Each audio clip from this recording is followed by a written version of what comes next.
WADR.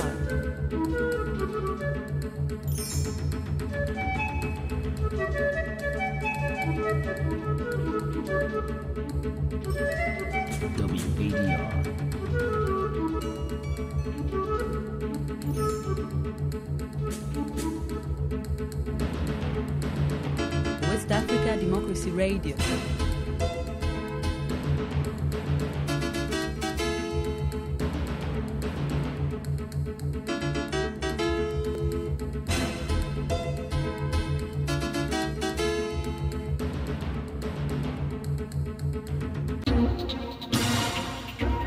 WADR, promoting dialogue. It's midday in Dakar and Accra, 1 p.m. in Abuja. Good afternoon and many thanks for staying tuned to West Africa Democracy Radio, broadcasting on 94.9 FM and online on wadr.org. Welcome to NewsLink. Here are the top stories. Several civil society organizations converge in Conakry to review the transition process of the four coup states. Gambian lawmakers adopt a bill on the creation of a commission for the repatriation of victims of rights abuses. Meanwhile, Ghana's parliament summons the Minister of National Security, Dakar, over an alleged military brutality in the Upper East region. So at the moment, what I want to do is to invite the minister to appear before the entire house, come and brief us. And in Nigeria, more than 40 villagers lose their lives during raid by Boko Haram fighters in the northeast region. Details of this and more coming up shortly. Here is Abdullahi Hassan with NewsLink. Many thanks for joining us and a warm welcome to our listeners in Gambia, Ghana and Liberia. Several civil society organizations from West African countries ruled by the military are meeting in Conakry, the Guinean capital. The purpose of the meeting is to take stock of the political transition in Guinea, Mali, Burkina Faso and Niger. These citizens' organizations also discussed the role that the international community should play in supporting countries in transition to return to constitutional order. The meeting has been organized by the ECOWAS Political Affairs Committee.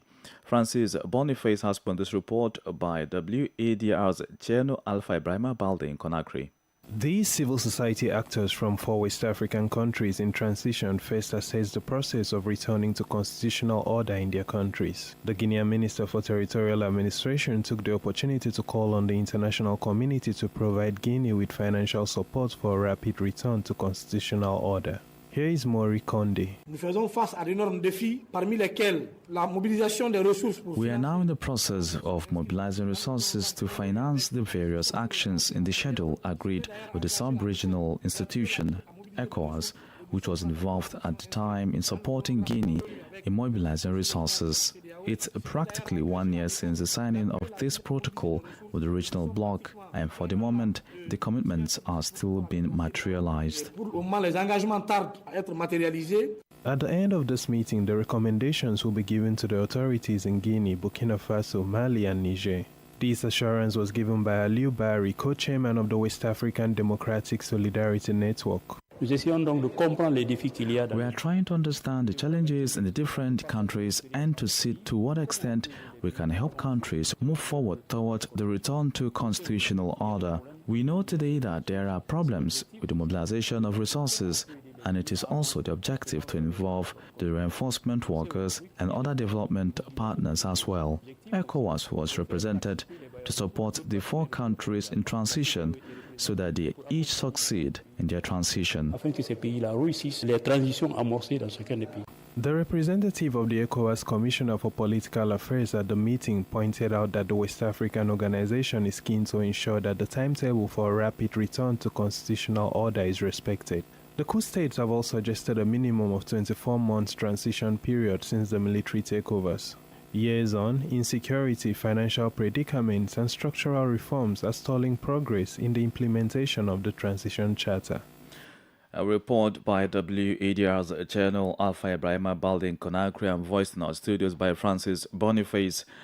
We move to Burkina Faso, where the United Nations Rights Council is set to review the country's human rights record.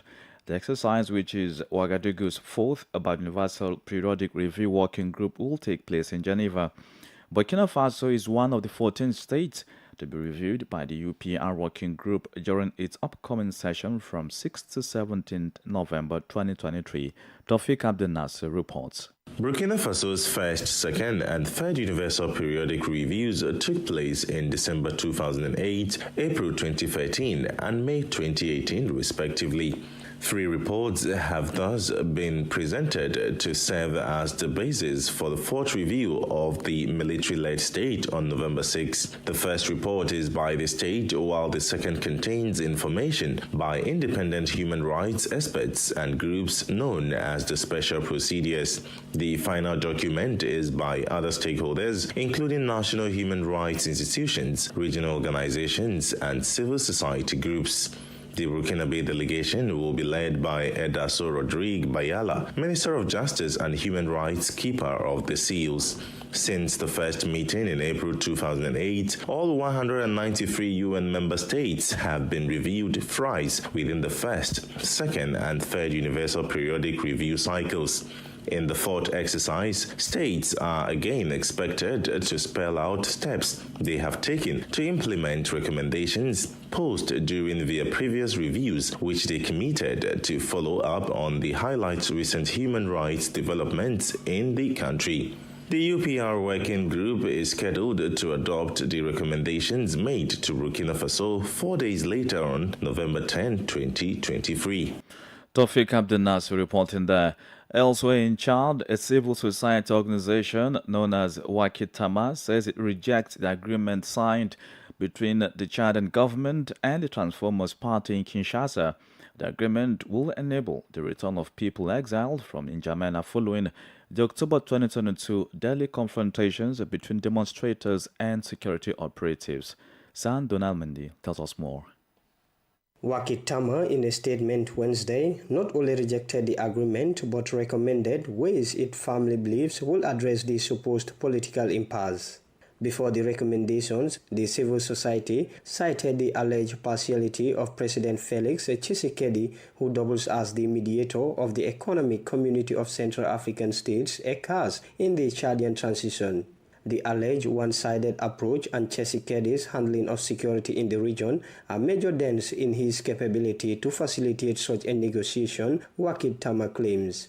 Going forward, the Chadian civil society groups insist that priority must be given to resolving the human rights violations and obstruction to fundamental freedoms that took place during the events of October 20, 2022.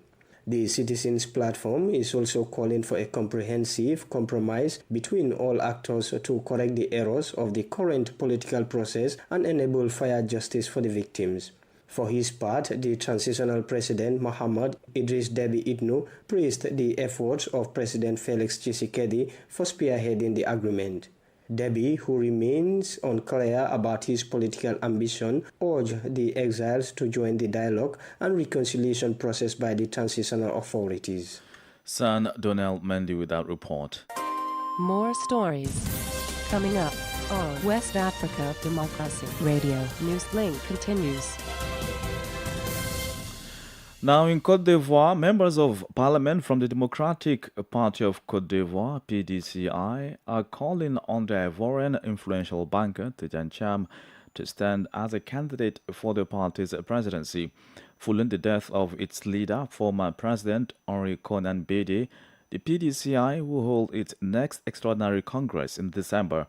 Although undisclosed speculations are that whoever emerges as president of the party may probably be PDCI's candidate in the 2025 presidential election. Imo Edet has more. With just over a month to go before the PDIC's next extraordinary congress to elect Henri Konan Bédié's successor as party leader, banker Tidjane Thiam has received some major support. In a statement, 48 of the PDCI's 65 members of parliament invited him to stand as a candidate for the party presidency. For this group of MPs, following the sudden death of former President Henri Konan Bédié and several other dignitaries of the party, a leader is needed to revitalize the institution, as a risk of seeing it die out slowly. These MPs added that the PDCI regularly lose ground in elections. There is no doubt that new blood is now needed, and this is seen in the person of Tijan Cham. Cham, who joined the PDCI's political bureau 6 months ago, but has so far been somewhat withdrawn from the Ivorian political scene, has received considerable support from observers. Eddie Gupe, an Ivorian political analyst, says, the magnificent support of more than 3/4 of the participants of the PDCI in favor of Tijan Cham is increasing because the participants are members of the political bureau and are members of the party. So it is a significant advantage for Cham vis-a-vis his other opponents. On the 16th of December, the Democratic Party of Cote d'Ivoire will meet to elect its new president. Imo added, reporting, over in the Gambia, lawmakers on Wednesday passed the Victims' Reparations Bill 2023 during an extraordinary session. The bill is an act to establish a fund for the provision of reparations for victims of human rights abuses and violations from July 1994 to January 2017. As Sankule Jankwen Banjo reports, the bill, which would also enable the creation of a commission to manage the fund, was adopted after hours of heated debate.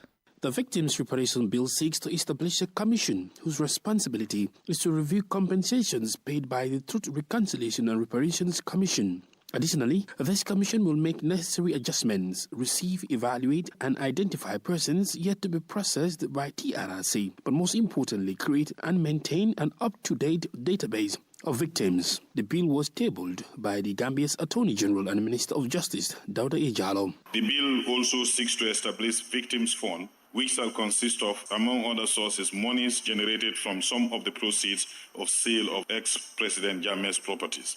Henceforth, reparations will hinge on developed and published guidelines and procedures. The presentation of the bill followed a long heated debate among parliamentarians. Honourable Speaker, I believe this bill is quite apt and timely because it is seeking to redress long-standing human rights violations of people who actually require remedies. This National Assembly is yet to determine the entire proceedings from the sales of former President Jammeh's properties. And this is being rushed to us to pass so that more embezzlement will be done without the knowledge and without proper scrutiny. The bill went through scrutiny, passed a third reading stage, and was finally adopted. Fabakary Tambonjata is the Gambia's Speaker of Parliament. Having gone through the consideration stage at the Committee of the Whole Assembly with amendments, we now read a third time and pass. Those in favor, please say aye. Those not in favor, please say no. The ayes have it. Following the enactment of the Victims' Reparations Bill, it will be sent to the Office of the President for assent. It is hoped that the enactment of this bill, once signed into law, will enable victims to seek redress. For NEWSLINK West Africa Democracy Radio, I'm Sankuli Jengi reporting from Banjul. And just before the break, let's head to Ghana, where the parliament has summoned the Minister for National Security, Kan Dapa, over the recent military brutalities in 3 communities in the Upper East region. Some residents of Garu, Tempane, and Bugri recounted being whipped with wires, belts, wood, and other tools by soldiers who raided the areas on the dawn of Sunday, October 29, 2023. The brutalities meted out were said to be in retaliation to a reported attack on some national security officers who had gone there on a mission to retrieve illicit firearms. After days of silence on the matter, despite public condemnation, DAPA's office insists that residents had opened fire on the security team. From Accra, WADR's Nadi Titi reports. In a statement on the floor of Parliament, MP for Garu, Albert Alalzuga Akuka, refuted the National Security Ministry's account of the incident. According to him, no national security operative was hurt, contrary to their claims that they came under gun attacks. It is important to mention that the incident by the military adds to a long list of barbaric and inhumane actions carried out by our men in uniform on innocent civilians whom they ought to be protecting as a matter of responsibility. MPs for Zebula, Cletus Avoka and Boku Central MP Mahama Yarga strongly condemned the brutalities by the military. Is it not possible that any of us, for any reason, would have found himself at that location at that time? How were they going to distinguish between the right honourable speaker standing there in the house and any other person who's a speaker? While the MP for Pusiga, Ladi Ayamba, presented images of victims of the soldiers to question the justification for such behaviour. Ranking member for the Committee on Defence and Interior Committee, James Agalga, argued lessons have not been learned from the Ashaman incident where similar brutalities occurred after a young soldier was killed in the neighbourhood. MP for Tema West, Carlos Ahenkra, and Deputy Majority Leader Alexander Penyo-Marking also condemned the excesses of the military but called for circumspection. But the fact still remains that no matter where you find these people, no matter where you find how obscure you find this vehicle, you do not go attacking people because your mind tells you that they might be whatever or whoever. Mr. Speaker, it is wrong, and what is wrong is wrong. Consequently, the second Deputy Speaker of Parliament, Andrew Isiama Amwako, ordered the National Security Minister to appear before the House to address the matter on November 9. Probably what we are hearing is different from what the minister has at his lips. Nadi Titi reporting there. You are listening to NewsLink here on West Africa Democracy Radio, broadcasting on 94.9 FM. Here's a reminder of our top stories. Civil society organizations converge in Conakry to review the transition process of the Foku state. Gambian lawmakers adopt a bill on the creation of a commission for the reparation of victims of right abuses. Ghana's parliament summons the Minister of National Security, Dakar, over an alleged military brutality in the Upper East region. Still ahead in the news, more than 40 villagers lose their lives during a raid by Boko Haram fighters in the northeast region of Nigeria. We also have the guest interview and sports update. Please stay with us. West Africa Democracy Radio. It's you speaking. As a reminder, we stream live on WADR.org and live on YouTube on WADR News. Insecurity in Nigeria's northeastern region has seen a sharp rise in recent days after relative calm, according to officials and residents. On Wednesday, the police confirmed at least 40 villagers killed in separate raids in Yobe State. The Boko Haram terrorist network has been accused of carrying out the rather coordinated attacks. Ogebirika has more. The villagers were killed in separate attacks at Gorokayeya, a community in Gaidam local government of Yobe State, on Monday and Tuesday by fighters from the Boko Haram group. The insurgents shot at them at random and consequently detonated a landmine, said the state police spokesperson Abdul Karim Dongas. He said gunmen opened fire on villagers, killing at least 17 people, and a landmine explosion would kill at least 20 villagers who were returning from burying victims of the previous attack. The police command described this week's attack on the civilians as the first major attack in Yobe in 18 months. In the meantime, a military presence has been established to protect Gorokayeya and surrounding communities. Northeastern Nigeria has for more than a decade grappled with terrorism orchestrated by the Boko Haram terrorist organization, which at first demanded the application of Sharia law. Currently, security experts suggest that economic and territorial control factors are responsible for the attacks. In Borno State, the epicenter of the insurgency, the group has been killing and abducting villagers, including women and children. According to Human Rights Watch, an estimated 2.2 million people are currently displaced due to the crisis, with many seeking refuge in Niger, Chad, and Cameroon. Ogebirika reporting. Politics, analysis on major news, social matters, and all. This is a guest. Our guest this afternoon is CDK Ouattara, spokesperson for the Liberal Bloc Party in Guinea, whose organization is attending the conference by CSOs from the four coups slate to evaluate the transitions, efforts and progress made by transitional authorities in Mali, Burkina Faso, Niger and Guinea are currently being discussed.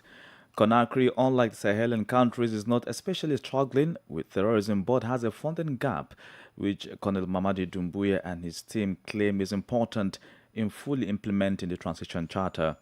While recommendations from the conference will be documented by the organizer of the conference, ECOWAS, and presented to the respective state, the Liberal Bloc Party is seeking answers from Doumbouya and his cabinet. First is to let the government and the partners know that we now go into the last year of the transition according to the agreement that was between the government and the ECOWAS group. So there should be a communication, a fluent and a clear communication about the different activities of the transition. They should communicate about the different activities that we decided to handle and to put in place during the 2 years. The government has been saying that they have moved forward in certain activities. So we want to know exactly which activities have been made and where are they, which are the activities that are left, and what can we do so that the date that we decided to end this transition will not be postponed. The Liberal Bloc is asking for the government to at least come out with the achievement made so far, because you have not seen or cannot confirm if at all progress has been made since the junta came to power. Of course, we were part of certain activities, but there are certain moments ago we have no visibility on the agreement we had in the platform of the dialogue. So we really want to know everything on which we agreed. Where are the executions going on? So they should tell us exactly where are we, what are the activities left, and what are they doing so that we respect the different data we all agreed on. Colonel Mamadi Doumbouya, who currently leads the transition in Guinea, has repeatedly said that funding for his team remains a major challenge in implementing the transition charter. Yeah, we know the funding is a problem, but let's say the partners, the ECOWAS group and the United Nations decided with the government that we have to go for 2 years. And the funding part had to be taken or, let's say, handled by them. So exactly, we think this conference that they are coming to handle to talk about the transition, those partners also have to tell us where are they with the fundraising. Because we can say all activities have to be made, but we need the funding to execute the different activities. So if the partners also are not moving, are not trying to get those funding, it is another problem, right? So in the context of Guinea, it's more about funding, but you have Mali, Burkina Faso and Niger having similar challenge, which is the rising or growing insecurity. But just going forward, Mr. Ouattara, there are those who have argued that the transitional government and stakeholders like yourself are not looking at the critical issues. What are you proposing during this conference to make sure that the issues of coup never again occur? One thing is clear: if the principles of democracy are respected, the coup will not happen. So it should be Guinea or the other countries of Africa. As soon as we finish with those coup d'etats and we have civilians coming into power, we should make sure all the principles are respected. Like, if you have 2 mandates, when your 2 mandates finish, you need to organize elections so that we go for a new mandate for another president. But as long as civil presidents continue to go for third mandate or go against the different principles of democracy, there is no guarantee for a coup for the coup d'etats to stop in Africa, because the last argument or the last gun for the population is to call upon the army. And the army has no way to resolve the problem without overthrowing the power in place, and which is a coup d'etat. So we politicians, political parties, what we have to do is that we have to make sure if a civil president comes into power, he should respect the different principles of democracy by refounding the army, which is already going on, and also respecting the power, the democracy, which is to have 2 mandates and go. Sidiki Ouattara is a spokesperson for the Liberal Bloc Party in Guinea. It's now time for sports update. Let's join Sankule Janko.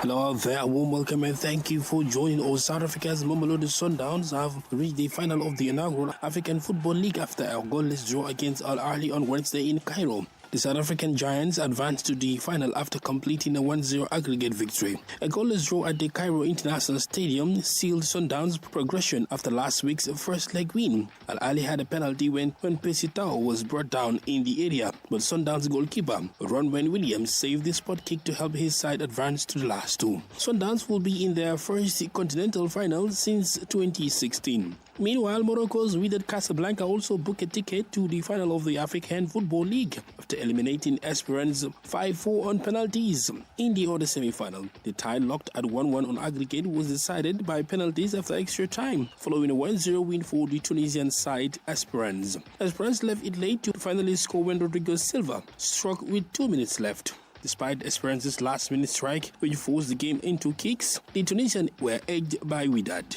The Moroccans will face South African club Mamelodi Sundowns in Sunday's final. The winners of the African Football League will rake home $4 million of prize money. And that's it for sports. It's back to you. And with that, we've come to the end of this edition of NewsLink from West Africa Democracy Radio, broadcasting from Dakar, Senegal. Thank you for listening, and many thanks to Krista Mukidi and Mustafa Sek for the technical support. Do interact with us via social media platforms, X, formerly Twitter, Instagram at WADR News, on Facebook, West Africa Democracy Radio, English service, and stream live on WADR.org.